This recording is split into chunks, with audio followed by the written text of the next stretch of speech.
हो, कुछ भी लिख सकता है राइटर, स्क्रिप्ट कैसी भी हो, हमको सुनना पड़ता है। एक तो फादर के साथ काम करने का वो एक अलग जॉय है और उसके अलावा एक बहुत सीनियर कॉमेडियन के साथ काम करने का मौका मिला, that was a privilege. Shakti Kapoor जी की बेटी क्या नाम है? श्रद्धा श्रद्धा। श्रद्धा कपूर। हाँ, श्रद्धा हो गई। ये लोग कितना, ये हमारे सामने के बच्चे हैं यार। तो वो श्रद्धा की माँ शिवानी, ये इनकी शादी भी नहीं हुई, मैं तब से जानता हूँ शिवानी को। शिवानी कोल्हापुरी की मम्मी वगैरह ना। हम लोग एक पिक्चर की अहिंसा, दत्त, सुनील दत्त साहब की फिल्म, उसकी पता नहीं कोई फंक्शन में, वो पता नहीं वो 100 डेज का कुछ सेलिब्रेशन कर रहे थे सीरॉक होटल में। तो हम चतुरनार 6 दिन लगे, चतुरनार एक चतुरनार करके सिखा को 6 दिन लगे रिकॉर्डिंग करने में। और एक था बोले भलम, मेरे बोले भलम, मेरे डाले भलम, नारी नरक नानी नन्ना नानी नन्ना नारी अरे ला मेरे प्यारी बिंदु। ये जो है, ये सीन था उसको गाना बना दिया उन्होंने, और कलाकार अपना काम करके निकल जाता है। हाँ, तो वो जैमी में वो बात। हाय जैमी। हाय। हाय हाय। हेलो। मेरी आवाज पहुंच रही है आप तक? हाँ जी। हाँ जी, बिल्कुल आपकी आवाज आ रही, मेरी आवाज आई? Hello Johnny sir. हेलो, जी मेरी जी आवाज जी आई? जी। हाँ, वो आपका फेस आ रहा था। आइए बोलिए। जी जी जी। तो सर पॉप कौन है, इस शो के लिए ढेर सारी शुभकामनाएं। शो का नाम ही थोड़ा सा कहें खिला जैसा लग रहा है कि पॉप कौन है। इवन ट्रेलर में भी और दिख रहा है कि पूरे सीरीज में सिर्फ और सिर्फ बाप की तलाश हो रही है। हाँ, आपके लिए हाँ। क्या रहा इसमें, कहते हैं जब आपने ट्रेलर का, जब आप इसका ऑफर सुनते हैं, जब आपके पास बताया जाता है कि किस तरह का शो है, इस तरह का नाम है, तो आपका फ्रस्ट्रेशन क्या थे? बहुत चीज अच्छी होनी चाहिए कि आ, कुछ भी लिखा हो, कुछ भी लिख सकता है राइटर, स्क्रिप्ट कैसी भी हो, हमको सुनना पड़ता है। लेकिन जब अच्छी, सही हो, चीज अच्छी हो। भाई बाप ढूंढ रहा है, एक बच्चा बड़ा होता है, उसको पता ही नहीं उसका बाप कौन है। और जिसके पास बड़ा हो गया, जिसके साथ रह के बड़ा हो गया है, बड़ा होकर उसको पता चलता है कि ये मेरा बाप है ही नहीं, तो मेरा बाप है कौन। अब वो धीरे धीरे पता चलता है कि भाई एक्चुअली बेटा ऐसा हुआ था, वैसा हुआ था, तो ये है तुम्हारा बाप। वहां जाके पता करना चाहिए हमें। तो बेचारा वो अपने बाप को ढूंढने निकलता है।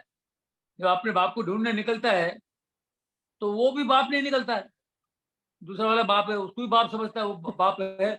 बाकायदा बाद में पता चलता है यार वो भी बाप नहीं है, वो भी हैरान होता मैं बाप नहीं हूँ। तो इतना बेहतरीन तरीके से इसको फिल्माया है। एक तो लिखा होता है, उस लिखे हुए को बराबर फिल्माना, तो फरहद साहब की खूबी है। उनकी स्क्रिप्ट बहुत बेहतरीन, उनकी लिखावट बहुत अच्छी है, और फिर उन्होंने डायरेक्शन की है। और ये जो पूरी सीरीज जो है, वो बाप को ढूंढने में इतना एंटरटेनमेंट और बेहतरीन तरीके से उन्होंने फिल्माया है। उस डायरेक्टर को सैल्यूट है, सैल्यूट। मैं कह रहा हूँ सैल्यूट है, क्योंकि हमने पूरे 6 के 6 एपिसोड देखे। जबकि मैं अपना काम, मेरा अपनी जगह है, मैं हूँ बिगिनिंग से लेके एंड तक हूँ। लेकिन मुझे भी देख के, अभी मेरे को दूसरों का काम नहीं मालूम था, मैं सबका काम देखने के बाद में वाकई पॉप कौन है, ये देखने का मजा है। देखने वाले इतना मजे उठाएंगे, इतना एंजॉय करेंगे जिसकी हद नहीं। इसलिए नहीं कि आप आपने काम किया तो आप पिक्चर की तारीफ करोगे, अपने काम की तारीफ करोगे, लेकिन नहीं। ये जो सीरीज है, आपको पड़ोसन बॉम्बे टू गोवा वहां ले जाती है, क्योंकि वहां पे एक एक कौन, कभी कौन क्या करे, कौन क्या करे, क्या करेगा, ये क्या बोल रहा है, कौन क्या बोल रहा है, ऐसा आइटम है। हर एक मिनट के बाद, हर 2 मिनट के बाद में आपको कॉमेडी मिलेगी, पंच मिलेगा ये। और बेहतरीन तरीके से कुणाल का काम देखना पड़ेगा। कुणाल जो है अपने बाप को ढूंढने जा रहा है। ओहो। और बाप लोगों के जो ड्रामे से एक बाप मिलता है, कमाल के बाप होते हैं कि हैं? राजपाल यादव है, बोल लीजिए सब कौन क्या है। अमेजिंग, बेहतरीन तरीके से पेश किया है। और बहुत दिनों बाद एक ऐसी स्क्रिप्ट और ऐसे सब्जेक्ट पे काम किया है। वेरी नाइस, ऐसी चीज बनी है, देखिए मजा आएगा, आपको अच्छा लगेगा। हाँ, क्योंकि हम एक्टर हैं, हमने काम किया, लेकिन फिर भी हमके ऑडियंस की तरह हम ऐसा देख रहे थे। इतना मजा आया, क्योंकि मीडिया वाले भी आए थे, मीडिया वालों को भी दिखाया, एक एपिसोड दिखाया उनको, और कुछ हाँ बस वो एक ही एपिसोड में खुश हो गए, बोले क्या बात है। तो ये बोलते हैं ना पॉपकॉर्न अभी उसमें आता है यार, पॉपकॉर्न क्या क्या कैसे होगा, क्या होगा। बहुत फनी है, बहुत फनी है। चंकी पांडे ले लो, सौरभ मोदी, सौरभ शुक्ला लीजिए आप, है ना, सतीश कौशिक, हमारे सतीश कौशिक है, क्या कैरेक्टर है उनका, कितना प्यारा कैरेक्टर, इतने स्वीट, इतना स्वीट कैरेक्टर वो, और उन्होंने बेहतरीन तरीके से काम किया, माइंड ब्लोइंग। सजाजी बने हुए, और सजाजी कैसा, वो बाप है, वो भी बाप है, और क्या उन्होंने काम किया है, और एक मैसेज है प्यार के साथ मैसेज। एक भोला इंसान, इनोसेंट आदमी कैसा होता है, क्या खूबसूरत तरीके से उन्होंने काम किया है। सतीश कौशिक जी, हमने बहुत बड़े कलाकार को खोया है, लेकिन वो लगते नहीं कि हमारे बीच नहीं हो, आपको लगेगा वो हमारे बीच में ही है। आपको अभी यकीन नहीं आता कि वो गए हैं। ये है, इतना मजेदार, शूटिंग के दौरान हमें इतना हंसाते थे वो। और इस फिल्म में आप देखो तो आपको लगता है ये आदमी हमेशा हंसते रहते हैं। इसमें भी आपको बहुत हंसाएंगे। जी जी जैमी, आपने पापा के साथ वीडियोस तो काफी बनाए हैं, तो जब ऑन कैमरा एक्टिंग करने का मौका मिला तो कैसी फीलिंग रही आपके लिए? हमने हाँ वीडियोस बनाए और कुछ छोटे मोटे प्रोजेक्ट्स भी किए थे साथ में, स्टेज पर भी हम साथ में काम कर चुके हैं। डैडी के शोज में मैं परफॉर्म करती हूँ, और हमने बहुत सारे शोज किए वर्ल्ड वाइड साथ में। लेकिन पहली बार ऐसा मौका मिला कि हम लाइक साथ में इस तरह का वेब सीरीज कर पा रहे हैं, इस तरह का चांस मिला है, तो it was a very big thing for me. बड़ा ऑनर है और प्रिविलेज है, क्योंकि एक तो फादर के साथ काम करने का वो एक अलग जॉय है, और उसके अलावा एक बहुत सीनियर कॉमेडियन के साथ काम करने का मौका मिला, दैट वाज अ प्रिविलेज। तो बहुत सारे लोगों को मैंने सुना है ये कहते हुए कि अरे we we were so happy to work with Johnny sir, we were so excited to work with Johnny sir. And finally मुझे वो चांस मिला टू एक्सपीरियंस दैट, कि मैं वो चीज को एक्सपीरियंस कर पाऊं, तो it was a big privilege. जी हाँ, ऑब्वियसली नर्वस तो थी मैं, बट ऑब्वियसली बात है नर्वस थी, क्योंकि मुझे पता है पर्सनली एज अ डॉटर, मैं जानती हूँ कि वो कितने मतलब अपने काम को कितना सीरियसली लेते हैं, कितनी मेहनत करते हैं, और कितने वो परफेक्शनिस्ट है अपने काम को लेकर। तो मुझे पता है कि कितना हार्डवर्क जाता है एक सीन के पीछे या एक कैरेक्टर के पीछे। एज अ डॉटर मैंने उनको ऑब्जर्व किया, बट वहां पर फिर जब इन पर्सन सीन में देखना या सेट पर देखना, वो एक अलग ही एक्सपीरियंस था। तो बहुत ही अच्छा था, और आई एम थैंकफुल कि फरहाद सर ने मुझे मौका दिया कि मैं उनके साथ स्क्रीन स्पेस शेयर कर पाऊं। जी जी। तो नर्वसनेस सबसे ज्यादा किस बात की थी, अपने डैड के साथ काम करने में या one of the best comedian के साथ काम करने की? दोनों ही बिल्कुल। मैं वही कह रही थी कि डैड के साथ काम करने की नर्वसनेस तो थी ही, but at the same time legendary बोल सकते हैं, या कोई कहते हैं king of comedy, the comedian of India, ये सारे बड़े लेबल्स और टाइटल्स हैं उनके नाम से जुड़े हुए। तो उस चीज की अलग नर्वसनेस थी, बट उन्होंने मुझे बहुत ज्यादा कंफर्टेबल फील कराया। और आई थिंक इनिशियली थे थोड़ा सा मुझे प्रोटेक्ट करने की कोशिश कर रहे थे as a father, but at the same time जैसे हम काम करते गए, फिर उनको भी रियलाइज हुआ कि अच्छा ये काम जानती है, इसको पता है, ये अपनी मेहनत कर रही है। तो उन्होंने मुझे छोड़ दिया अपने हाल पर, और मुझे मुझे खेलने दिया, परफॉर्म करने दिया। और फिर बहुत ही अच्छा हमारा को एक्टर वाला रिलेशन बन गया था ऑन सेट, जो बहुत ही खूबसूरत था।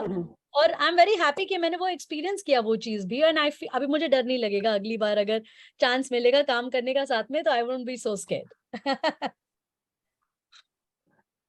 जी जी, मतलब वो जो क्वार्टर वाला रिलेशन था वो सब तो ठीक था सर, बट बीच में कहीं डैड करने का डर भी होता था कि मतलब कहीं आगे वो डिसिप्लिन वगैरह जो बचपन में सिखाते थे वो सारी चीजें भी ना यहाँ सिखाने लग जाए, शुरू हो जाए। हाँ, एक होता है ना नॉर्मल टिपिकल डैड का डर तो रहता ही है सभी को ना कि डिसिप्लिन रहे या टाइम पे पहुंचे या फिर लेट ना हो, या ये little small things are there जो हम हमेशा घर पे dad is the leader of the family, head of the family, तो हमेशा डैड का डर तो रहता ही है। तो उस चीज का थोड़ा सा उस चीज को लेकर नर्वसनेस होती थी कि हाँ मैं सेट पर ज्यादा बात ना करूं या डिसिप्लिन रहूं या फोकस रहूं। तो ये सारी चीजें at the back of my mind हमेशा चलती रहती थी। बट वो चीजें बहुत नेचुरली भी आती गई, बिकॉज उन्होंने मुझे इस तरह की ट्रेनिंग भी दी है। मेरे दोनों पेरेंट्स ने मुझे सिखाया है कि बिल्कुल ग्राउंडेड रहो, हम्बल रहो, हार्डवर्क करो, सीखते रहो। तो ये सारी चीजें मेरी ट्रेनिंग ही रही हैं, घर से अपब्रिंगिंग मेरी ऐसी रही है। तो it was I was very focused, and I think इसकी वजह से डैडी ऑल्सो बहुत ज्यादा मेरे मुझ में कॉन्फिडेंट थे कि वो मैं कर पा रही हूँ काम। जी जी, जॉनी सर आपके लिए कैसा रहा बेटी के सामने परफॉर्म करना? नेचुरल रहा क्योंकि आप तो बचपन से मतलब इनके बचपन से परफॉर्म करते आ रहे हैं, तो आपके लिए नेचुरल था या आपके लिए भी कुछ ना थोड़ी बहुत झिझक थी? नहीं, एक्चुअली वो मैं एक्चुअली मैं नर्वस होता था अंदर ही अंदर कि बिटिया कहीं कुछ नरम ना पड़ जाए, कहीं कमजोर ना पड़ जाए, नर्वस ना हो जाए, उसका मुझे ये रहता है। लेकिन ये अपनी बता रही है ना कि मैं नर्वस थी, ये फलाना, लेकिन by the grace of God action बोलने के बाद ये भूल जाती थी कौन सामने खड़ा है, बाप हो अपनी जगह। ये बात तो पक्की है, जा भी सुन ले। एक्शन के बाद जो है ना, डायरेक्टर ने जब एक्शन बोला तो ये अपने में घुस जाती थी, फिर अपनी जो जामी रहती थी, फिर वो देखती नहीं टीचर को, बाद में शॉट के बाद फिर आ जाती थी वो कट के बाद क्या हुआ, और मैं बोलता था गुड गुड, हाँ पता नहीं क्या। तो ये जो अंदर का कलाकार जो है ना, वो बात कर, अंदर का कलाकार वो बाहर निकल, ये ऊपर वाले की कृपा होती है, और कलाकार अपना काम करके निकल जाता है। हाँ, तो वो जैमी में वो बात है और ये होनी चाहिए। फॉर एग्जाम्पल जितने भी और भी आर्टिस्ट लोग हैं, जैसे अपना शक्ति कपूर जी की बेटी क्या नाम है, श्रद्धा हाँ श्रद्धा हो गई, ये लोग क्या कितना, ये हमारे सामने के बच्चे हैं यार। तो वो श्रद्धा की माँ शिवानी, ये इनकी शादी भी नहीं हुई, मैं तब से जानता हूँ शिवानी को, शिवानी कोल्हापुरी की मम्मी वगैरह ना। हम लोग एक पिक्चर की अहिंसा, सुनील दत्त साहब की फिल्म, उसकी पता नहीं कोई फंक्शन में वो पता नहीं वो 100 डेज का कुछ सेलिब्रेशन कर रहे थे सीरॉक होटल में। तो तब हम पहली बार जब मैं पद्मिनी कोल्हापुरी को और शिवानी को, उनकी मम्मी डैडी चारों को देखा था मैंने, तब सब मैं जानता हूँ। अब वो उसकी बेटी आज आज जबरदस्त हीरोइन है, तो उसके अंदर का कलाकार है यार। एक तो शक्ति कपूर एक जबरदस्त कलाकार, वो बेटी है, तो ब्लड में तो होता ही है, तो वो जो कलाकार है वो बोलता है, बात करता है। तो सिंपल सी बात है, बस वही मैंने पहले अर्ज किया, by the grace of God. तो जो भी करती है ज्ञानी, आज लोग उसको पसंद करते हैं, तो उसके अंदर है, और उस पर वो मेहनत करती है, उसका सहरा उसी को जाता है, क्रेडिट उसी को जाता है। जी जी, बट कॉमेडी को लेके आपका मतलब कहीं ना कहीं समय के साथ कॉमेडी का सब्जेक्ट हो या फिर उसके कैरेक्टर्स हो, तो वो भी बदलते रहते हैं। कैरेक्टर्स का एक्ट करना हो, लाइक जब जो चीजें पहले हुआ करती थी अब शायद वो काम ना करे, तो क्या ये चीजें अब आज की पीढ़ी से सीखने को मिलती हैं? और मिलती हैं तो आप कैसे इन चीजों को, नई चीजों को अडॉप्ट कैसे करते हैं? क्या ऐड कर रहा हूँ, क्या बोले आपने अपनी तरफ से? आप अपनी अडॉप्ट कैसे करते हैं आप नई चीजों को? जिस तरह से नई जनरेशन कॉमेडी को लेकर है, जिस तरह से उनकी सोच है, तो वो नई चीजों को आप कैसे अडॉप्ट करते हैं? नई चीजों को अडॉप्ट करनी चाहिए, जो है बाकायदा जब आपको करना है, करंट में प्रेजेंट में करना है, तो नई चीजों को, ये इसकी स्टडी होनी चाहिए, इसकी ऑब्जर्वेशन होनी चाहिए, और बहुत जरूरी है ये। आज हमारे बच्चे मुझसे बोलते हैं डैडी ये रील कर रहे हैं, चलो मैं आ जाता हूँ। वो जबकि मुश्किल काम है, लेकिन वो नहीं करोगे तो मुश्किल होगा और मुश्किल होगा। तो नई नई चीजें क्या ये देखना बहुत जरूरी है आर्टिस्टों के लिए। जैसे कि अभी आज के बच्चे जो है जैमी है फलाना, ये आज जो चल रहा है उसमें लगे रहते हैं। अभी हमको भी इसका ज्ञान होना चाहिए। नहीं है, हमसे कोई करवा रहा है, डायरेक्टर बोलता है ये है, इस पे करना है, तो उसका ज्ञान हम थोड़ा हमें ज्ञान है, नहीं है तो लो उनसे पूछो यार ये क्या होता है, अच्छा ऐसा होता है, ओके ओके ऐसा होता है क्या, तो उसके बारे में स्टडी करनी चाहिए, उसके बारे में सोचना चाहिए और ये करना जरूरी है। तो हम आज के लगेंगे तो पुराने लगेंगे। सही बोल रहा हूँ मैं आपका? जी जी। तो करना ही पड़ेगा भाई, नई चीजों को अडैप्ट तो करना ही पड़ेगा, वरना नहीं तो हमारे पुराने इसमें रह जाएंगे हम। जी जी। और कॉमेडी इन को बच्चों के लेके साथ एक काम, चीज और। सॉरी सॉरी जी सॉरी जी जी जी जी। तो कॉमेडी को लेके एक चीज और कहा जाता है। हेलो। हाँ, हाँ कहिए। जी जी जी। एक चीज और कहा जाता था कि पहले के दौर की अगर बात करें तो आप लोगों के लिए, कॉमेडियंस के लिए, जो एक पहली बात, एक हर फिल्म में कुछ कहीं ना कहीं जो एक मसाला फिल्म होती थी, इसमें एक कैरेक्टर होते थे इस तरह की कॉमेडी, जिनका काम सिर्फ हाँ कॉमेडी करना होता था। और कई बार ये भी होता था कि स्क्रिप्ट भी नहीं लिखी होती थी, इसलिए आप लोग एक्टिंग करते थे। और वो जो सीन होते थे या वो कैरेक्टर होते थे, वो लंबे समय तक लोगों के दिलों में रहते थे, वो याद रह जाते थे। बट अगर पिछले कुछ वर्षों में देखें तो इस तरह के कैरेक्टर मिसिंग लग रहे हैं, कि जो है ना, जिस कालजयी कैरेक्टर जिसको कहते हैं कॉमेडी के मामले में, जो जिनका टाइम से परे हो, टाइम की जो लिमिट से वो परे हो, ऐसे कैरेक्टर्स बहुत कम दिख रहे हैं। तो क्या वजह लगती है कि अब इस तरह के कैरेक्टर्स या इस तरह के कॉमेडियन नहीं दिख रहे हैं, क्या फिर कम दिख रहे हैं फिल्मों में?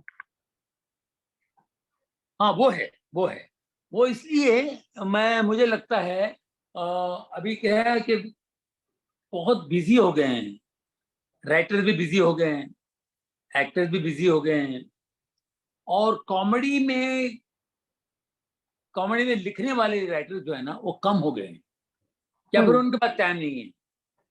वो 4-4 फिल्में लिख रहे हैं, आप 10-10 फिल्में लिख रहे हैं, उनका भी टैलेंट बढ़ गया है, समझे कि नहीं?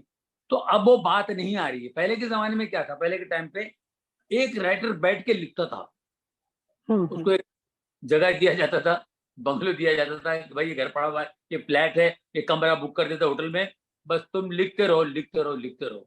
तो वो लिखता था बेचारा, तो पूरा ध्यान 100% वो देता था वहां पे, तो उसमें से चीजें निकल आती थी शायद।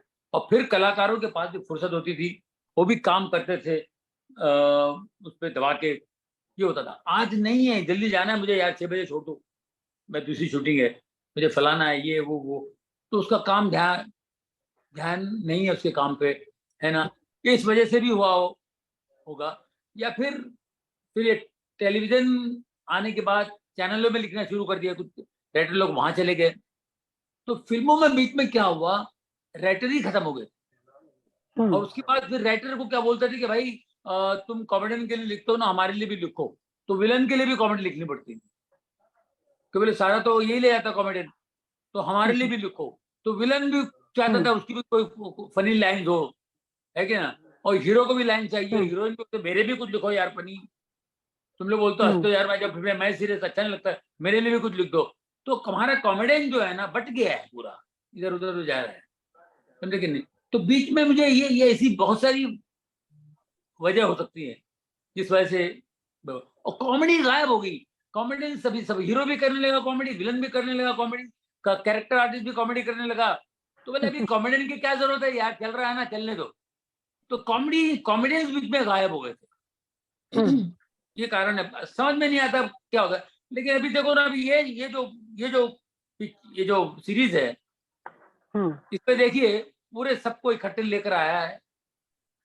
अभी जैसे सौरभ शुक्ला जी वो बहुत सीरियस काम करते हैं, कैरेक्टर रोल करते हैं, बढ़िया करते हैं, बहुत बढ़िया एक्टर हैं, और उनसे भी ऐसी ऐसी जगह से कॉमेडी करा के लिए तो वो सीरियसली बोल रहे हैं, लेकिन उसमें से कॉमेडी निकल रही है। तो ये कमाल है राइटर का, ये हमारे डायरेक्टर का कमाल है। तो ऐसे डायरेक्टर्स, ऐसे राइटर्स होने से क्या होता है, कॉमेडी करने का मजा आता है। अभी कुछ लोग बोलते हैं यार कॉमेडी तो मैं भी करता हूँ, अच्छा लिखा हो तो मैं करूंगा। अब देखिए जैसे सौरभ शुक्ला जी के अंदर से भी कॉमेडी निकल सकती है, तो कॉमेडी कहीं से भी निकल सकती है, कोई भी कर सकता है कॉमेडी। लिखा हुआ हो तो उसपे एक्टर और अपनी तरफ से कुछ करता है तो उसपे और सोने पे सुहागा वाली बात हो जाती है। तो यहाँ पर टाइम नहीं है, फुर्सत नहीं है, ना लिखने वाले को बस फुर्सत है, ना देखने वाले को बस फुर्सत है, राइटर के पास फुर्सत नहीं है, और पिक्चर देखने वाले को फुर्सत नहीं है। भले पिक्चर देखिए, भले हाँ आधी घर में देखिए, आधी गाड़ी में देखिए, आधी जाके ऑफिस में देख लूंगा, थोड़ी जाके ऑफिस में देख लूंगा। तो ये सब कुछ चल रहा है। कुछ पहले क्या था, सेक्रीफाइस करते थे, कुछ त्याग देते थे कि नहीं यार एक फिल्म बनानी है, बाकायदा एक इबादत की तरह, भक्ति की तरह काम करते थे। तो इसी यही वजह है कि चलती का नाम गाड़ी, पड़ोसन, बॉम्बे टू गोवा, ये चीजें याद हैं, ये फिल्में याद है, आज की जनरेशन भी देखती है, यार क्या पिक्चर बनी थी, तो आज ये याद है। ऐसी फिल्में आप मुझे बताइए, उसके उस मुकाबले में आप कंपेयर करेंगे तो कौन सी फिल्म आपको नहीं, क्योंकि ये दिल से बनी है चीजें। और मैं किशोर कुमार जी के साथ बैठा, महमूद साहब के साथ बैठा, उनसे पूछता था पड़ोसन कैसे बने, आप लोगों ने कैसे बनाया।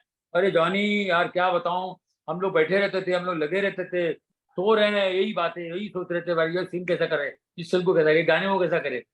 चतुरनार, एक गाना जो होता है, गाना आज दो घंटे में गाना रिकॉर्ड हो जाता है, एक दिन में रिकॉर्ड हो जाता है, एक जमाने में ज्यादा 2 दिन में रिकॉर्ड। चतुरनार 6 दिन लगे, चतुरनार करके सिखा को 6 दिन लगे रिकॉर्डिंग करने में। और एक था बोले भलम, मेरे बोले भलम, मेरे जाले भलम, नारी नारी कन्ना नानी नन्ना नाना ने नन्ना नारी ला, मेरे प्यारी बिंदु। ये जो है ये सीन था, उसको गाना बना दिया उन्होंने। अब ये सीन को गाना बनाने में इसको भी 10 दिन लगे, 6 दिन चतुरनार को लगे, इसको 10 दिन लगे। अब 10 दिन इन्हें सोचिए कितना टाइम इन्होंने खराब किया। म्यूजिशियनों को पेमेंट देना पड़ता है, ये तो नहीं ले रहे, तो इनको तो सीट बनाने का था, म्यूजिशियनों को तो पेमेंट देना पड़ेगा। तो उन्होंने वो नहीं सोचा कि पैसे जा रहे हैं, टाइम जा रहा है, और दूसरी फिल्में भी काम कर रहे हैं, लेकिन इसके लिए अलग से और ये कुछ अलग बन रही है, इसको करते कुछ ठीक ऐसे पूजा की तरह हम लोग, इन लोगों ने काम किया, हमारे लोगों ने। तो की बात बताओ, बाजीगर में हम लोगों को पता ही नहीं था मेरे लिए क्या कैरेक्टर देना है, आपको क्या बनाए, क्या करें, आपको करते ये करें वो करें, अच्छा भुलक्कड़ बनाएंगे आपको, भुलक्कड़, हाँ भुलक्कड़ बना दो, मुझे भुलक्कड़ बना दो। तो ऐसा करते करते हम लोगों ने उस पर काम किया। आपको पता है उसमें राइटर ही नहीं था, बाजीगर पिक्चर में राइटर था ही नहीं, हर चीज हमने शॉर्ट पे किया, हमने सेट पर हमने इम्प्रोवाइज किया, राइटर ही नहीं था। 80% मेरा मसाला था और 20% अब्बास मस्तान और उनके असिस्टेंट। पिक्चर हमने डब की तो वॉकमैन में सुन के हेडफोन पे सुन के हमने डब किए, हेडफोन पे, क्योंकि पेपर ही नहीं। और मैंने जो बोले मेरे को क्या जरूरत है, जो बोला वही बोलना है, मैं तर कर दिया, मुझे पता है मैंने क्या बोला।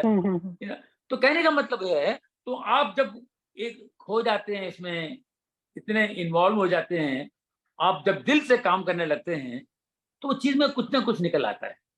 तो ये वो टाइम में होता था, ये 92 की बात है बाजीगर, आज उसको भी 30 साल हो गए, है ना, 30 साल हो गए। तो उसके बाद जो है ना धीरे धीरे कम होने लगा, ये दिल से बनाने वाली फिल्में बहुत कम है, आज भी करने वाले हैं, इसके लिए बहुत बड़ा त्याग होना चाहिए, त्याग वो देने वाले को है, जो है बेचारे कर रहे हैं। टाइम देना पड़ता है आपको, बहुत टाइम देना पड़ता है। अब वो टाइम देने जाओ एक जगह तो 2-3 जगह आपका काम चला जा रहा हाथ से, तो पैसे जा रहे हैं आपके, तो इस वजह से काम अच्छा नहीं हो रहा है।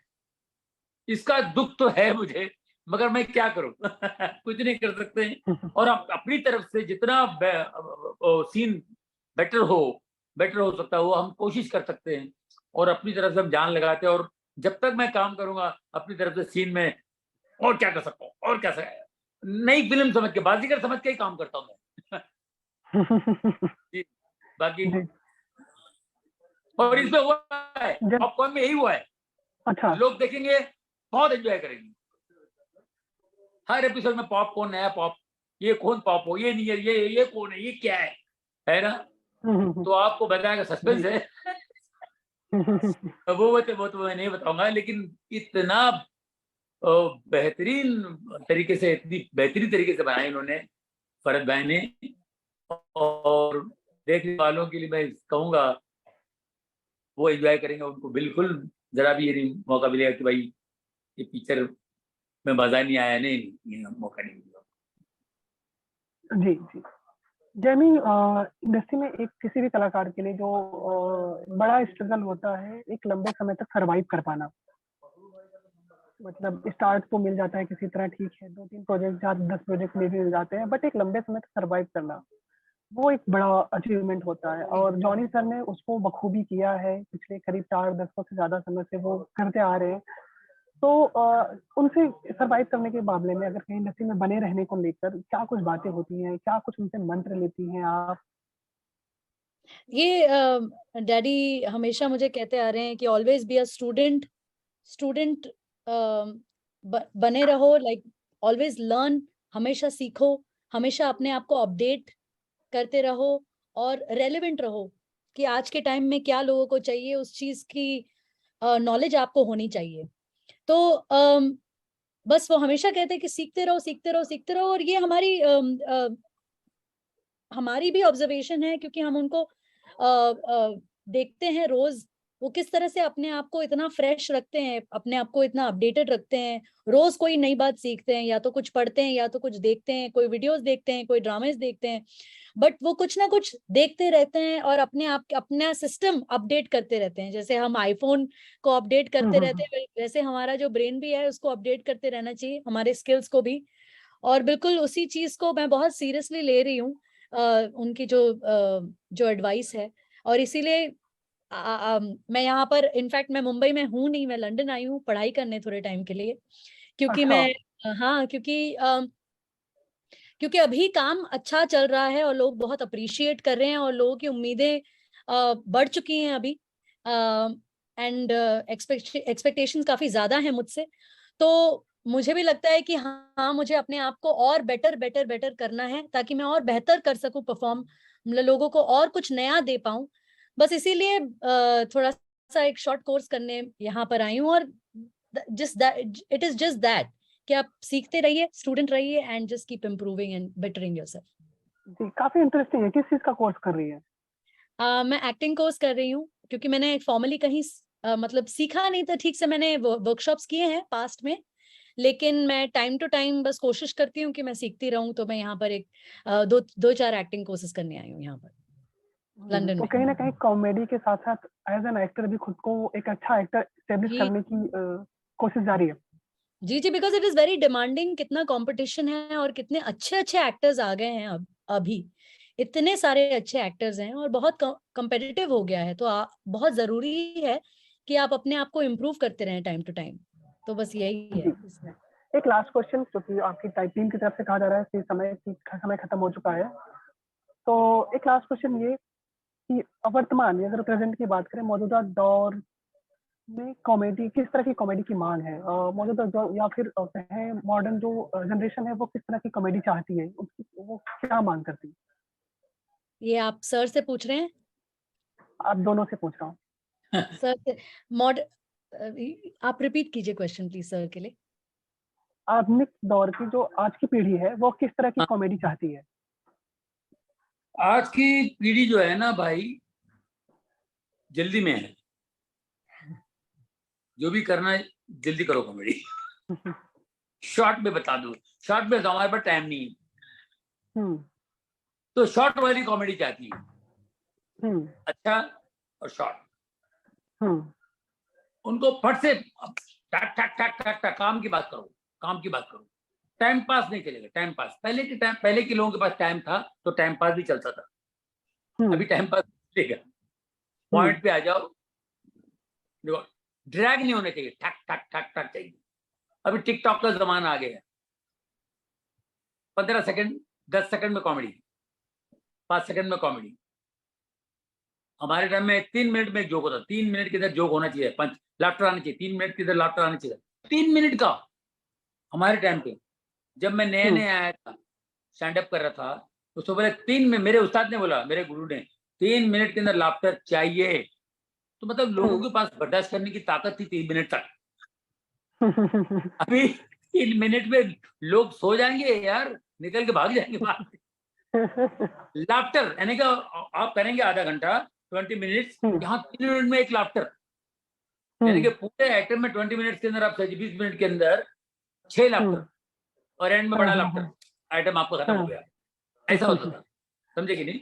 जोक भी 5 मिनट का, उसमें दो लाफ्टर, एंड में बड़ा लाफ्टर। अभी सेकंड्स पे आ गया, सेकंड्स पे।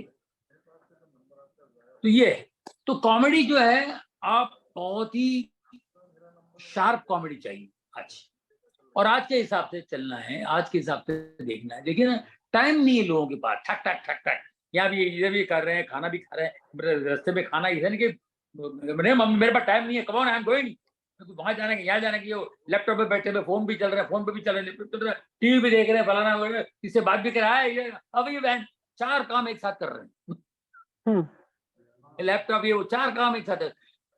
आज की जनरेशन जो है ना एकदम फास्ट हो गई है, फास्ट। तो अब इनको इनके हिसाब से ही खाना देना है, इनके हिसाब से देना पड़ेगा। तो ये बहुत बड़ी जिम्मेदारी है कॉमेडियन पे। हमारे डायरेक्टर्स और हमारे राइटर्स इस टाइप का भी, इनको क्या चाहिए उस हिसाब से लिखना पड़ेगा, और हमको उसी स्पीड पे काम करना पड़ेगा, और एक्टिंग की टाइमिंग को भी चेंज करना पड़ेगा। Am I right? सही बोल रहा हूँ? ये बड़ी जिम्मेदारी बन गई है हमारे पे। हलवाई की दुकान नहीं है ये, अगर हम नहीं सोचते हैं तो हमारे लिए प्रॉब्लम है। ऐसा नहीं है, आज की जनरेशन समझती है, टैलेंट को समझती है, टैलेंट को बहुत प्यार करती है, लेकिन आपके हर एक बात को 1 सेकंड में पहचान लेगी। ऑडियंस इतनी शार्प होगी। आज ऑडियंस जो है वो भी आर्टिस्ट बन गए, समझे कि नहीं? आज ऑडियंस जो है ना वो कलाकार। मैं जब शो करता हूँ, मैं जब परफॉर्म करने जाता हूँ, जब भी मैं बोलता हूँ, मैं बैठे हुए सभी कलाकारों को मेरा प्यार भरा नमस्कार, मैं उनको बोलता हूँ क्योंकि आप कलाकार हो, क्योंकि हमारी बात को आप यूं समझ लेते हैं, तो आपके अंदर टैलेंट है वो। तो आज की ऑडियंस बहुत शार्प है, बहुत शार्प। तो इनको नजर में रखते हुए, इनको ध्यान में रखते हुए हमें कॉमेडी करनी है और परफॉर्मेंस देनी है। वेरी शार्प, आपको मुझे लगता है। जी नहीं, बिल्कुल बिल्कुल सही। मैं डैडी को बहुत मैं सेकंड करना चाहूंगी, इनके डैडी के जो ओपिनियन है बस बिल्कुल उसी को रिपीट करना चाहूंगी। और मतलब आज इतना शार्प और इतने फास्ट हो गए हैं लोग कि हमारे सोचने से पहले व्हाट्सएप पर आ जाता है, या फिर हमारे सोचने से पहले हम रील देख लेते हैं जिसमें ऑलरेडी जोक आ गया है, या फिर हम जोक बोलने जाते हैं और सामने वाले को पंच लाइन ऑलरेडी पता होता है। तो इतना मतलब लोग इतने अपडेटेड और इतने खुद इतने स्मार्ट हो गए, हम सब आज की जनरेशन इतनी फास्ट है, दे ऑलरेडी नो। तो हमें उनके बिल्कुल और आगे जाना है, उनके और आगे जाना है, और यूनिक सोचना है और हटके सोचना है। So that is a definitely a challenge for us comedians, हमारे लिए बहुत चैलेंजिंग है। इवन लाइव शो में लाइव शो आप बोलते बोलते जरा आप कहीं थोड़ा मौका दिया, सामने से कम आ जाता है, जोक आ जाता है, पंच जाता है वहां से। यप। तो ये बहुत शार्प हो गई ऑडियंस बाबा, बहुत शार्प, बहुत शार्प। सैल्यूट है। और क्या है कि समय ऐसा है और समय के साथ चलना है हमको। तो हमारे राइटर्स जो है इस समय को ध्यान में रखते हुए लिखेंगे, हमारे डायरेक्टर आज की समय को आज की बातों को ध्यान में रखते हुए डायरेक्ट करेंगे, और हम एक्टर्स, हमको भी बिल्कुल ताजा रहना पड़ेगा। हमारे डायरेक्टर जो हमसे करवाना चाहते हैं उसके लिए बिल्कुल बस तो देने के लिए तैयार रहें, जो वो चाहते हो दे। एकदम अलर्ट रहना पड़ेगा, अलर्ट रहना पड़ेगा, नहीं तो हम आज के बच्चों को खुश नहीं कर पाएंगे, आज की जनरेशन को खुश नहीं कर पाएंगे। बहुत मुश्किल है, बहुत सीरियसली बता रहा हूँ मैं, ये बहुत मुश्किल है, बहुत बड़ी जिम्मेदारी है हम सब कलाकारों की, बहुत बड़ी जिम्मेदारी। और कोई नहीं, बिल्कुल मेहनत करना है और होगा, व्हाई नॉट, जी। चाहेंगे तो कर सकते हैं। तो thank you so much ji. Sir, आपने बहुत Thank you. ही खूबसूरत और जानकारी परक बातें साझा की, बहुत ही हंसी मजाक भरा इंटरव्यू रहा। Thank you Jenny, Thank thank you you. Sir, and आपके प्रोजेक्ट के लिए ढेर सारी शुभकामनाएं। होप जल्दी हमारी फिर से बातें हो, मुलाकातें हो। Thank you so much. Thank you.